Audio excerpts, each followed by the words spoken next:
Yep. Aswand Cruickshank, your one and only Move Swiftly speaker, checking in for a daily Move Swiftly thought, giving you a perspective on teamwork that you will not get anywhere else. And my goodness, look at that sunrise. It's beautiful, it's beautiful, it's beautiful. Is it not?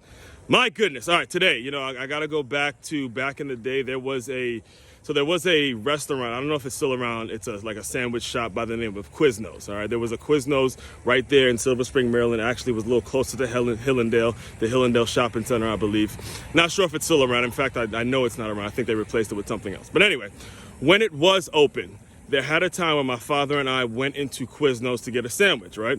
And this was a Quiznos, this store, just to give you some perspective, it was, I don't know if it was owned by an Ethiopian family, but the people who were working and making the subs and things like that, they were elderly Ethiopian ladies, and you could tell that they worked very hard. They were up early, making sure the food was right, everything. They did everything in their power to just, make a living, do what they had to do for their families. You can tell that on certain people without them having to say it, right? So my father and I are in the store, we're getting a sandwich, and there's this guy ahead of us. And as we're about to get our sandwich, and if you haven't been to Quiznos, it's very similar to Chipotle. It runs just like an assembly line. You order your food, you tell them what you want in your sub, just like Subway. Very similar concept, right? So as we're ordering the food, and this is when I was young, so I was just kind of taking in information and taking in those lessons day by day. As we're ordering the food, I see the lady who takes the order, and she's kind of screaming at the cashier. She's like, yo, you got to charge him extra. He got cheese. You got to charge him extra. He got cheese. Or I don't know if it was cheese. It was something extra that she forgot to charge him. And what happened was, here's what happened. It became like we were right behind. My father and I were right behind this guy.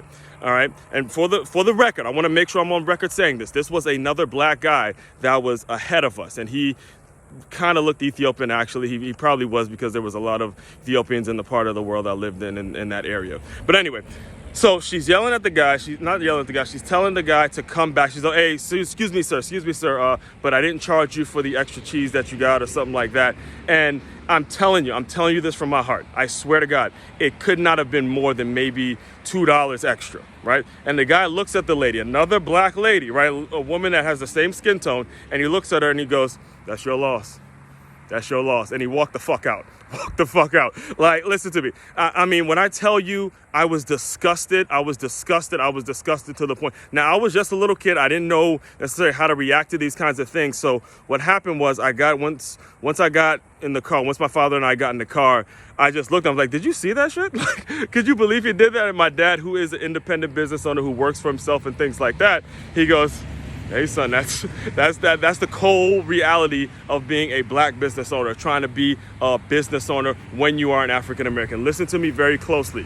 If you're a black business owner listening and looking into my stuff, and you've been a regular consumer of my stuff, you better be good. If you want to get to that place and you are our skin tone, you better be good. You're not going to just get accepted. And the sad part is you won't even get accepted by your own fucking people.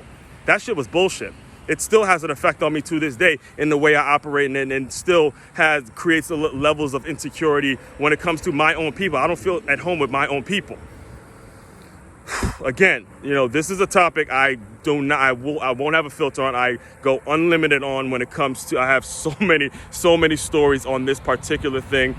You have to dive deeper into my world to hear more of this. Check out the Move Swiftly podcast. Dive deeper into it, because I don't have time to give you the full shebang on these videos. This is supposed to be quick videos just to kind of bring you into my world, all right? But check out the Move Swiftly podcast. There will be a whole lot. There's a ton of episodes on there about this, but there'll be more, because I see it every single day, and it's a problem that we must stop. We cannot change the world. We cannot help each other unless we help ourselves.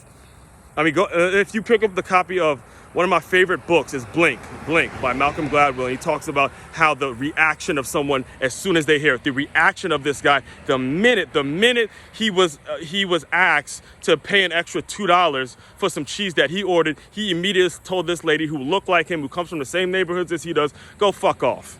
That's what he did to his own people. Blink, you know what I'm saying? I'm rambling. I'm going on a rant. All right. Again, check out the Move Swiftly podcast. It's available on all streams.